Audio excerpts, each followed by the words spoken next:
नमस्ते साथियों, स्वागत है आपका हमारे YouTube चैनल पे। पिछले 30-40 सालों से चीन का पूरे विश्व में डिफेंस के मामले में, बिजनेस के मामले में जबरदस्त दबदबा था।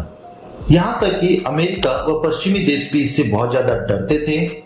एक्चुअल में चीन प्रोपेगेंडा वीडियो बनाता था और पूरे विश्व में उनको बार बार दिखाता रहता था और पश्चिमी मीडिया भी इस चीज में उसका साथ देती थी क्योंकि वो भी चीन के हाथों बिक चुकी थी। परंतु भारत ने इसका डिफेंस के मामले में जो एक बहुत बड़ा भोकाल मचा हुआ था उसको उतारना शुरू किया। अगर आपको याद हो तो सबसे पहले डोकलाम के अंदर और फिर गलवान घाटी के अंदर। गलवान घाटी में तो भारत के निहत्थे सैनिक थे और चीनी सैनिक उनसे 3 से 4 गुना ज्यादा थे और भारत के निहत्थे सैनिकों ने चीनी सैनिकों से हथियार छीनने और वापस उन्हीं को मारना शुरू किया और उसका इतना ज्यादा खौफ हुआ कि आज भी चीनी सेना उस बात को लेकर सिहर उठती है। अब तो भारत ने उसका बिजनेस में सर्वश्रेष्ठ मानने का भूत भी उतारना शुरू कर दिया है और ये कोई आसान काम नहीं था, ये बहुत मुश्किल काम था क्योंकि चीन पूरी दुनिया की फैक्ट्री बना हुआ था, कोई भी देश उसे चुनौती नहीं दे पा रहा था। परंतु भारत ने उसको पीछे छोड़ते हुए दुनिया में फर्स्ट रैंकिंग प्राप्त की है। अब आपके दिमाग में प्रश्न उठा होगा कि मैं आखिर किस रैंकिंग की बात कर रहा हूं और भारत ने चीन को ऐसी क्या पटकनी दी है जिसे चीन ना तो निगल पा रहा है और ना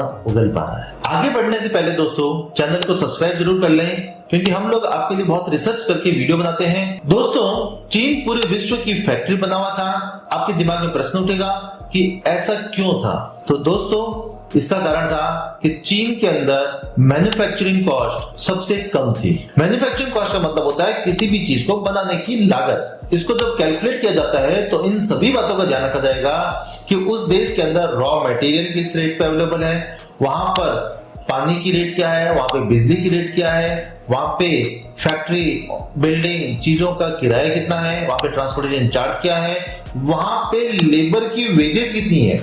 इन सब बातों को ध्यान में रखकर उस प्रोडक्ट की मैन्युफैक्चरिंग कॉस्ट कैलकुलेट की जाती है और पूरी दुनिया में सारी कंपनियां, सारी फैक्ट्रियां उसी जगह पे जाएगी जहां पे उनकी मैन्युफैक्चरिंग कॉस्ट कम होगी। तो दोस्तों पिछले 30-40 सालों से चीन लगातार इस रैंकिंग में नंबर 1 पर था क्योंकि वहां की गवर्नमेंट बहुत ज्यादा इस चीज में सपोर्ट करती थी, टैक्सेशन कम कर रखे थे, वहां पे लेबर को पेमेंट भी इतनी कोई बहुत ज्यादा नहीं थी। इस कारण चीन पूरे विश्व की फैक्ट्री था। यहाँ तक कि सामने जापान है परंतु जापानी कंपनियां भी अपनी फैक्ट्री चीन के अंदर डालती थी। अब विश्व की 2 प्रमुख संस्थाओं ने नई रैंकिंग जारी की है 2022 के बारे में और 2023 में क्या मैन्युफैक्चरिंग कॉस्ट किसी देश की हो सकती है। तो दोनों सालों के बेस पर अलग अलग देशों को रैंकिंग प्रदान की है। अब हम बात करें टॉप 4 कंट्रीज की तो दोस्तों चौथे नंबर पर है थाईलैंड। आपको जान के बहुत ताज्जुब होगा, थाईलैंड तो टूरिज्म के लिए फेमस है